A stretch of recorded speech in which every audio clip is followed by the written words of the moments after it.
बाजार आज और कल में आप सभी का स्वागत है। मैं हूं स्वाति रायना। बताएंगे बाजार में आज का पूरा एक्शन, साथ ही कल के लिए स्ट्रैटेजी और शेयरों में कमाई के शानदार मौके भी। और आपके पास भी कोई सवाल है तो कीजिए हमें फोन। नंबर हमारा है 02223001634 या फिर आप हमें 02223001635 पर कॉल कर सकते हैं। फेसबुक पर @ZEE Business ऑनलाइन, ट्विटर पर @ZEE Business अपने सवाल भेजें #बाजार आज और कल लिखकर। आपकी कल की तैयारी कराने के लिए कल के बाजार की स्ट्रैटेजी समझेंगे जी बिजनेस के मैनेजिंग एडिटर अनिल सिंघवी से, और साथ ही एक और खास एक्सपर्ट हमारे साथ हैं सेठी फिनमार्ट के विकास सेठी। विकास जी, स्वागत करते हैं आपका शो में। और सबसे पहले आज के बाजार पर एक नजर डाल लेते हैं। तो हफ्ते का पहला कारोबारी दिन, बाजार की शुरुआत कुछ अच्छी नहीं रही। हफ्ते के पहले ही दिन बाजार गिरकर हुए बंद। निफ्टी 100 अंक गिरकर 17,850 के करीब हुआ बंद, जबकि सेंसेक्स में 311 अंकों की गिरावट देखी गई और ये 60,700 के नीचे जाकर हुआ बंद। बैंक निफ्टी के लिए आज का दिन ज्यादा खराब था। ये 430 अंक गिरकर 40,700 पर बंद हुआ। और बैंकों के अलावा आज फार्मा, एनर्जी और मेटल शेयरों पर ज्यादा दबाव हमें दिखाई दिया। और आज गिरावट आई कहां से, वजह समझते हैं अनिल जी से। हफ्ते के पहले दिन भारतीय बाजारों में दिखा दबाव। शुक्रवार को जो कमजोरी की शुरुआत हुई वो कमजोरी और आगे बढ़ती नजर आई। हालांकि दुनिया भर के बाजारों से कोई संकेत खराब नहीं थे। अमेरिकी बाजारों में डाउ में निचले स्तरों से रिकवरी अच्छी दिखी और हरे निशान में बंद होने में अमेरिकी बाजार कामयाब रहे। लेकिन जो और साथ ही एशियाई बाजारों में भी रुझान तेजी की तरफ ही था। SGX निफ्टी हरे निशान के साथ खुलने के संकेत देता हुआ नजर आया। खुले भी 18,000 के आसपास पहुंचे भी और शुरुआती 1 घंटा बाजार स्टेबल थे, लेकिन धीमे धीमे बाजार नीचे फिसलते हुए दिखे, और वो भी तब जबकि ग्लोबल संकेत कोई खास खराब थे नहीं। और इस गिरावट की वजह वही थी जो शुक्रवार को भी हमारे बाजारों में गिरावट की वजह बनी, यानी कि FIs की तरफ से फिर से बिकवाली का दबाव। और आज भी जिस तरह से स्क्रीन नज़र आ रही थी, लगातार फंड्स की बिकवाली का प्रेशर था। और पहला आधा पौन घंटा छोड़ दें तो फिर बाजार किसी भी लेवल से रिकवरी दिखाने में नाकामयाब रहे। डाउ फ्यूचर्स हल्के लाल निशान में ट्रेड करते हुए दिखे। हालांकि आज रात अमेरिकी बाजार बंद है, इसलिए बहुत ज़्यादा संकेत अमेरिकी बाजारों से भारतीय बाजारों के लिए थे नहीं फ्यूचर्स के लिहाज से, लेकिन उसके बावजूद बाजारों में बिकवाली का दबाव साफ नजर आया। वायदा कारोबार की मंथली एक्सपायरी का हफ्ता भी है, ऐसे में किसी तरह की रिकवरी नहीं आना और कुछ अहम लेवल के नीचे बैंक निफ्टी का बंद होना थोड़ी चिंता की बात है, क्योंकि बैंक निफ्टी 41,000 के नीचे लंबे समय बाद बंद होता दिखा। तो यहाँ पर थोड़ी चिंता की बात है। 40,700 के आसपास 430 अंकों के नुकसान के साथ। हालांकि निफ्टी 17,850 के इंपॉर्टेंट लेवल के आसपास ही बंद हुआ है। तो निफ्टी ने अभी तक क्लोजिंग बेसिस पर कोई खास खराब प्रदर्शन नहीं किया, लेकिन बैंक निफ्टी का प्रदर्शन जरूर खराब रहा। For a change mid cap शेयरों में हल्की फुल्की खरीदारी नजर आई। हालांकि बढ़ने वाले शेयर कम थे, घटने वाले ज़्यादा। ब्रोडर मार्केट में भी प्रॉफिट बुकिंग थी, लेकिन traders favourite mid cap stocks आज मजबूत नजर आए और वहां पर तेजी बनती हुई दिखी। तो ओवरऑल कह सकते हैं शुक्रवार की कमजोरी को इस हफ्ते भी भारतीय बाजारों ने पहले दिन आगे बढ़ाया है। मंथली एक्सपायरी का हफ्ता है और एक्शन उससे पहले कमजोरी का साफ नजर आया है। विकास जी, आपसे समझना चाहेंगे कुछ शुरुआत बाजार के हफ्ते के पहले ही दिन, क्या एजेंडा सेट हो सकता है आने वाले दिनों के लिए बाजार का? देखिए स्वाति, आज के बाजार में भी अनएक्सपेक्टेडली बाजार में गिरावट आई है। बिकॉज ऐसे लग रहा था कि आज थोड़े बाजार पॉजिटिव रहेंगे, बिकॉज फ्राइडे को अमेरिकी बाजार हम जब फ्राइडे को बंद हुए उससे बेटर बंद हुए थे, मतलब उससे पॉजिटिव बंद हुए थे। बट सुबह हम खुले भी पॉजिटिव, बट उसके बाद एक अच्छी खासी बिकवाली हो गई, particularly led by banking stocks and metals. बाकी थोड़ा बहुत सपोर्ट ऑटो और IT स्टॉक्स का मिला। आज US के मार्केट्स बंद है, तो हमारे पास कल कोई इंटरनेशनल क्यूज नहीं रहेंगे। बट ओवरऑल मुझे लगता है बहुत दिनों से अच्छी खासी गिरावट बाजार में आ गई। फ्राइडे को भी हम अच्छे खासी गिरावट के साथ बंद हुए, तो रिकवरी के लिए प्ले करना चाहिए और अच्छी क्वालिटी के स्टॉक्स में खरीदारी करने की सलाह रहेगी। और हफ्ते भर का नजरिया रखना हो बाजार में तो कौन से स्टॉक में खरीदारी की सलाह रहेगी आपकी? स्वाति, हफ्ते भर के लिए खरीदारी करने की सलाह रहेगी सानसेरा इंजीनियरिंग में, जो आज 760 के लेवल्स पे बंद हुआ। एक जबरदस्त कंपनी है जो मेनली ऑटो कंपोनेंट्स के लिए जानी जाती है और उसमें कॉम्प्लेक्स और हाई क्वालिटी प्रिसीजन इक्विपमेंट्स बनाती है कंपनी। और मार्की क्लाइंट लिस्ट है, बजाज है, हीरो है, मारुति, इन सब के लिए काम करते हैं। और इसके अलावा नॉन ऑटो सेगमेंट जैसे एरोस्पेस है, एग्रीकल्चर है, इनके लिए भी कंपोनेंट्स बनाती है। दमदार कंपनी है, सॉलिड फंडामेंटल्स है। मुझे लगता है ये स्टॉक अच्छा करना चाहिए। यहाँ से आज के खराब बाजार में भी पॉजिटिव बंद हुआ है, तो इस पे खरीदारी करने की सलाह। और मेरा पोजिशनली इसमें 790 का टारगेट है, 745 का स्टॉप लॉस रखना है। सर इंजीनियरिंग में पोजीशन व्यू रखने की सलाह आ रही है विकास सिटी की तरफ से, और लॉन्ग टर्म का नजरिया कौन से स्टॉक में रखने की सलाह रहेगी आपकी? लॉन्ग टर्म के लिए स्वाति खरीदारी करने की सलाह रहेगी एमए ऑर्गेनिक्स में, जो आज 936 के आसपास बंद हुआ है। एक जबरदस्त कंपनी है जो मेनली स्पेशलिटी केमिकल्स के लिए जानी जाती है। इसके अलावा एपीआईज भी बनाती है और उसके अलावा एग्रोकेमिकल्स, फाइन केमिकल्स के कारोबार में भी है। बट ये स्टॉक में जो एक बड़ा ट्रिगर है वो है इस कंपनी का इलेक्ट्रोलाइट्स के सेगमेंट में कदम रखना। वहां पे सीरियसली ये लोग फोरे कर रहे हैं, और इलेक्ट्रोलाइट्स यूज होता है इलेक्ट्रिक व्हीकल्स के लिए, जो बैटरीज होती है उसमें ये इलेक्ट्रोलाइट्स का काम आता है, और वो आज दुनिया भर में चाइना से इंपोर्ट होता है। तो वो एक बड़ी अपॉर्चुनिटी आने वाले क्वार्टर्स में, आने वाले सालों में दिखती है इस कंपनी में। बाकी फंडामेंटली एक अच्छी कंपनी है। हाल ही में इनका एक फार्मा एपीआई का अंकलेश्वर में भी प्लांट शुरू हुआ है। एफआईएस भी बुलिश है, अराउंड 7.85% स्टेक ओन करते हैं। बाजार के कुछ दिग्गज निवेशक भी इस स्टॉक में इन्वेस्टेड है।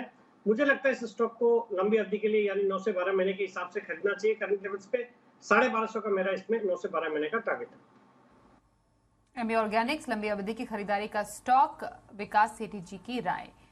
आइए पहले कॉलर से बात करते हैं। नागपुर से राजेंद्र खंडेलवाल हमारे साथ हैं। राजेंद्र जी स्वागत करते हैं, बताइए कौन से स्टॉक पर सवाल पूछेंगे? जी मेरे पास में बीएल के 1500 शेयर है 98 के भाव में। तो शॉर्ट टर्म नजरिया है, ये समझना था इसकी क्या करना चाहिए। शॉर्ट टर्म नजरिया बीईएल में रख रहे हैं ये विकास जी। शॉर्ट टर्म के लिए फिलहाल तो नुकसान में है, और इनकी खरीद से तो बीएल का जो भी फिलहाल ताजा भाव है वो नीचे भी है। नुकसान की भरपाई शॉर्ट टर्म में कर सकते हैं? अरे बिल्कुल स्वाति, होल्ड करने की सलाह रहेगी राजेंद्र जी को। एक बहुत ही दमदार क्वालिटी का डिफेंस स्टॉक इन्होंने चूज किया है। हालांकि थोड़े ऊंचे लेवल्स पे लिया है, बट मुझे लगता है जल्दी जैसे ही बाजार में सेंटीमेंट सुधरेंगे ये स्टॉक जल्दी उछाल आएगा इसमें। डिफेंस एज ए सेक्टर अच्छा लग रहा है, फिर सरकार का मेक इन इंडिया पे फोकस है, और हाल ही में एक पॉजिटिव न्यूज भी थी, ऑर्डर्स भी मिले हैं बड़े। मुझे लगता है ये स्टॉक अच्छा करेगा। इनको हो सकता है कि थोड़ा मुझे लगता है अपना जो इन्वेस्टमेंट का टाइम फ्रेम है वो थोड़ा बढ़ा लेना चाहिए और इस स्टॉक में बने रहना चाहिए। I expect this stock to touch around 120-125 levels in the next 3 to 6 months। तो बीईएल में बने रहें और थोड़ा सा लंबा नजरिया रखें इसमें, यही राय आ रही है आपके लिए विकास जी की तरफ से। आइए अब अगले कॉलर हमारे साथ है, उनसे भी बात करें। दिल्ली से अशोक कुमार हमारे साथ। अशोक जी नमस्कार, बताइए क्या सवाल है आपका? मैडम जी मेरे पास 225 का रेट पर जो है वो वेदांता है, और मैं इसको 200 शेयर हैं, और इसको मैं 2029 तक, यानी कि मैं मेरा जून 2029 में रिटायरमेंट है, मैं तब तक के लिए रखना चाहता हूँ। तो क्या मेरा ये स्ट्रेटजी ठीक रहेगी? ओके 2029 रिटायरमेंट स्ट्रैटेजी वेदांता में रखने की इनकी प्लानिंग है सर, क्या ख्याल है आपका? बिल्कुल स्वाति, अशोक जी ने एक अच्छी क्वालिटी का स्टॉक चूज किया है, और मैं भी इस स्टॉक पे बुलिश हूँ। और जिस तरह के डेवलपमेंट्स हो रहे हैं, जिस तरह से बैलेंस शीट की क्वालिटी में सुधार हुआ है पिछले 1 साल 1.5 साल में, इन्होंने हाल ही में $2 बिलियन का अपना $2 बिलियन का प्रोमोटर्स ने अपना कर्ज भी कम किया, और कई सारे अनाउंसमेंट्स और रेगुलर इंटरवल पे डिविडेंड आता है। जहां तक मुझे याद आता है पिछले 1.5 साल में इसमें 100 रुपए से ज्यादा के डिविडेंड ऑलरेडी कंपनी दे चुकी है। तो I am bullish on the stock, और मुझे लगता है मेटल साइकिल अब वापस से बॉटम में आ गया है, यहाँ से रिवर्सल होना चाहिए, तो स्टॉक में बने रहने की सलाह है। ओके तो वेदांता आराम से बने रहिए, यही राय आ रही है आपके लिए हमारे एक्सपर्ट विकास जी की तरफ से। दिल्ली से अमित जी हमारे साथ हैं। अमित जी नमस्कार, बताइए कौन से स्टॉक पर सवाल पूछेंगे? नमस्कार ma'am and very good evening to all panelist. Actually मैंने 10 शेयर लिए थे 1400 एट द रेट 1400 अप्रॉक्स। वो मैंने आई थिंक 3 months अगो लिया था। अभी उसका मुझे कौन सा स्टॉक है? हाँ जी, Excelia solution, okay Excelia solution, okay. And I need to know about Adani Power as well. 100 shares at 159.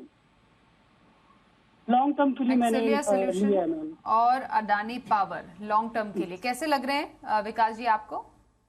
देखिए स्वाति, जहां तक एक्सेलिया सॉल्यूशन का सवाल है, अमित जी आज जो दोपहर का मेरा एक सेगमेंट आता है सदाबहार सेठी साहब के शॉर्ट टर्म पिक्स, उस सेगमेंट में मैंने आज एक्सेल सॉल्यूशंस को ही रिकमेंड किया है शॉर्ट टर्म के लिए खरीदारी करने के लिए।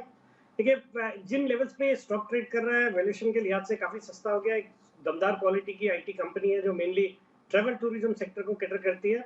फंडामेंटल्स अच्छे हैं, तो हालांकि आपने ऊंचे लेवल्स पे लिया, बट मुझे लगता है करंट लेवल्स पे बिल्कुल होल्ड करना चाहिए। इनको थोड़ा समय देंगे तो इनके लॉस की भरपाई हो जाएगी।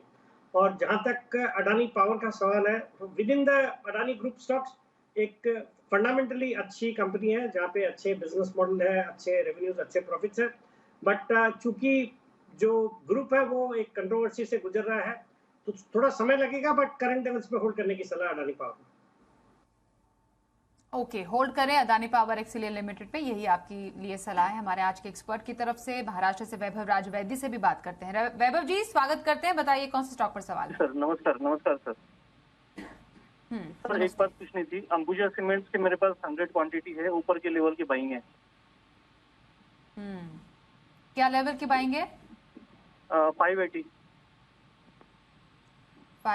की। ओके, अंबुजा सीमेंट क्या राय देंगे सर विकास जी आप इन्हें? देखिए स्वाति, वेबर जी को राय रहेगी। एक तो देखिए अनफॉर्चुनेटली पूरे ग्रुप के साथ जो प्रॉब्लम हुई है उसकी वजह से ये स्टॉक भी काफी पिट गया, बट जिन लेवल्स पे ये आ गया है मुझे लगता है यहाँ पे अगर इनके पास इन्वेस्टेबल फंड्स हैं तो करंट लेवल्स पे या थोड़ी गिरावट पे और ऐड करके एवरेज कर सकते हैं।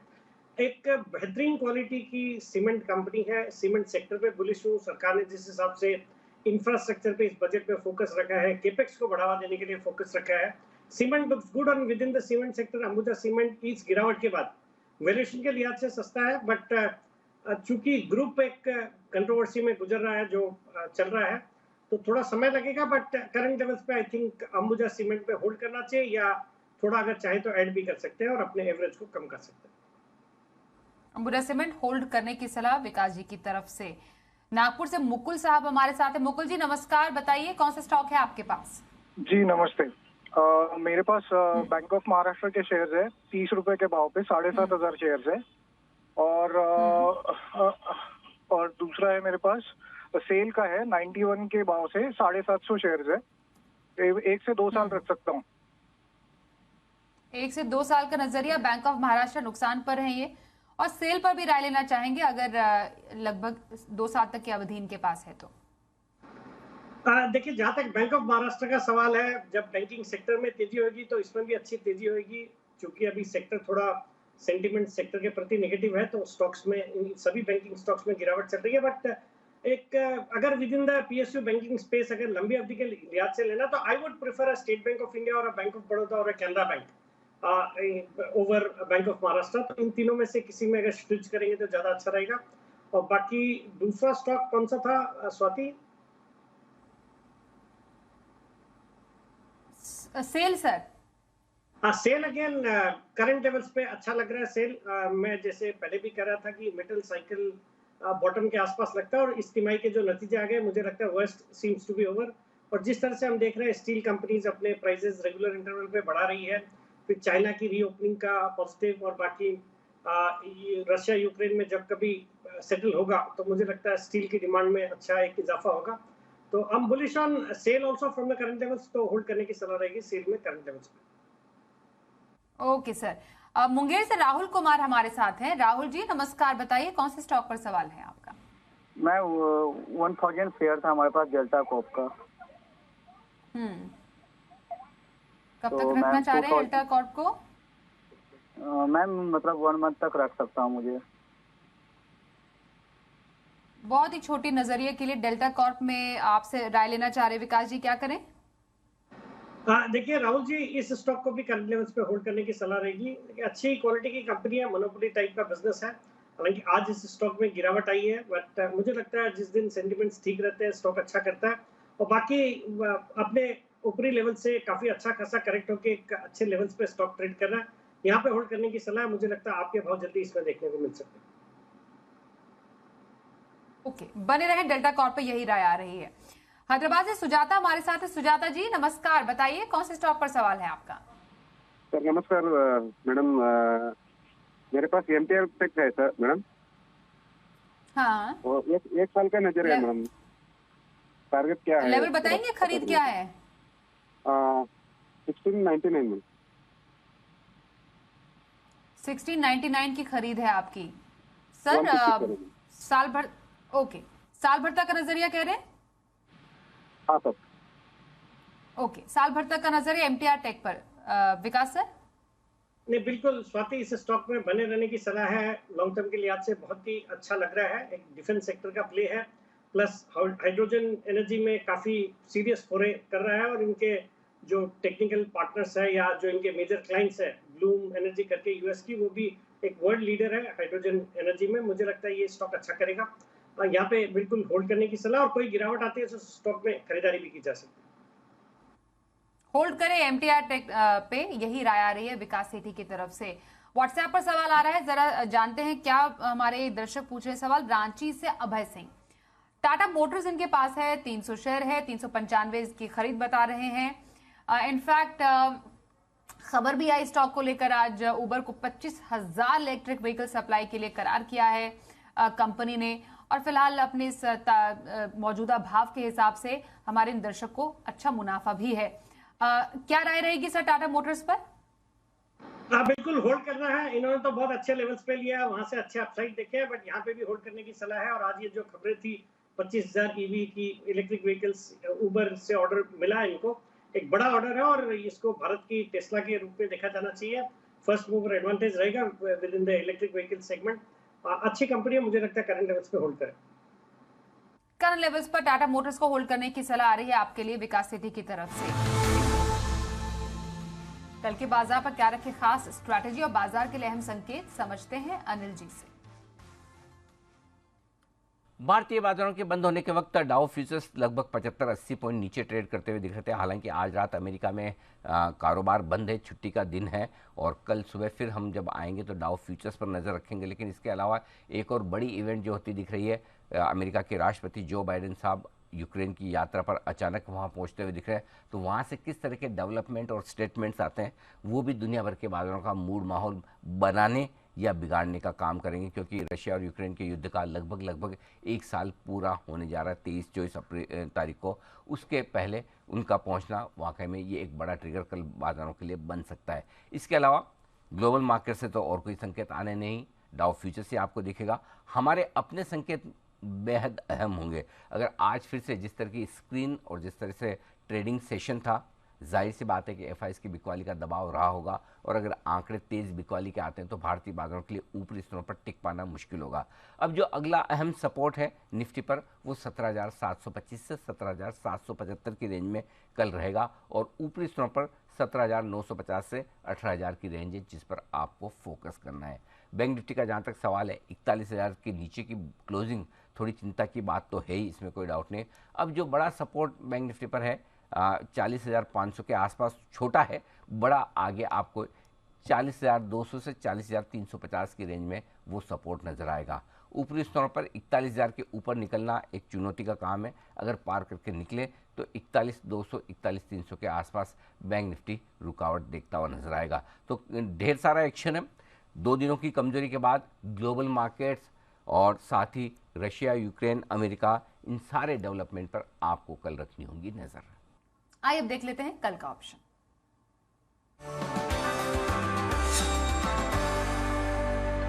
कल के ऑप्शन की स्ट्रैटेजी के लिए मोतीलाल ओसवाल के चंदन तापड़िया हमारे साथ है। चंदन जी, स्वागत करते हैं। कल वायदा बाजार में कहां पर स्ट्रैटेजी रखने की सलाह रहेगी आपकी? जी नमस्कार। देखिए, ब्रॉडर मार्केट में थोड़ी सी बेरुखी देखने को मिली। निफ्टी लगातार आज तीसरा दिन हुआ है कि ऊपर के लेवल को नहीं होल्ड कर पा रहा है। बड़ी अच्छी बात यह है कि सिलेक्टिव स्टॉक, सिलेक्टिव सेक्टर यहाँ पे परफॉर्म कर रहे हैं। बैंक निफ्टी में वीकनेस ज्यादा है, बट हमारा मानना है कहीं ना कहीं निफ्टी 17,777 के सपोर्ट को होल्ड करता हुआ नजर आएगा। तो इस बाजार में हमने 2 ऐसे स्टॉक निकाले हैं जो कंपैरेटिवली रिजिलियंट है और जहाँ पे स्ट्रेंथ बनी हुई है।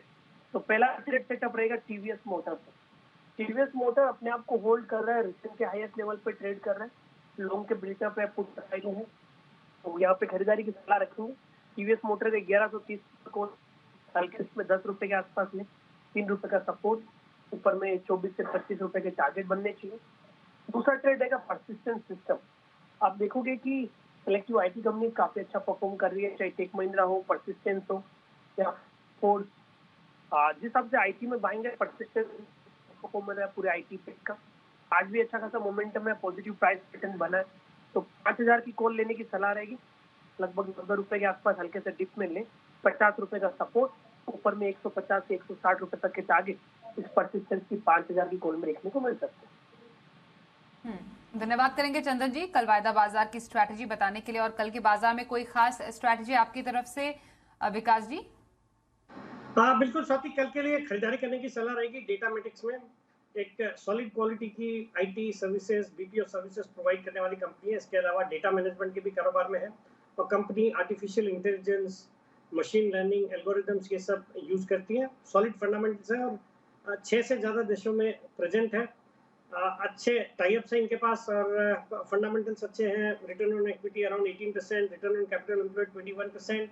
प्रोमोटर्स ने भी अपनी हिस्सेदारी लगातार बढ़ाई है पिछले कुछ क्वार्टर्स में। मुझे लगता है ये स्टॉक यहाँ पे अच्छा करना चाहिए। यहाँ पे खरीदारी करने की सलाह। 325 का मेरा करता है इसमें टारगेट है और 310 रुपए का स्टॉप लॉस रखना। डेटामेटिक्स इंट्राडे खरीदारी की सलाह विकास सेठी जी की तरफ से। धन्यवाद करेंगे विकास जी हमारे साथ शो में शामिल होने के लिए। बाजार आज और कल में बस इतना ही।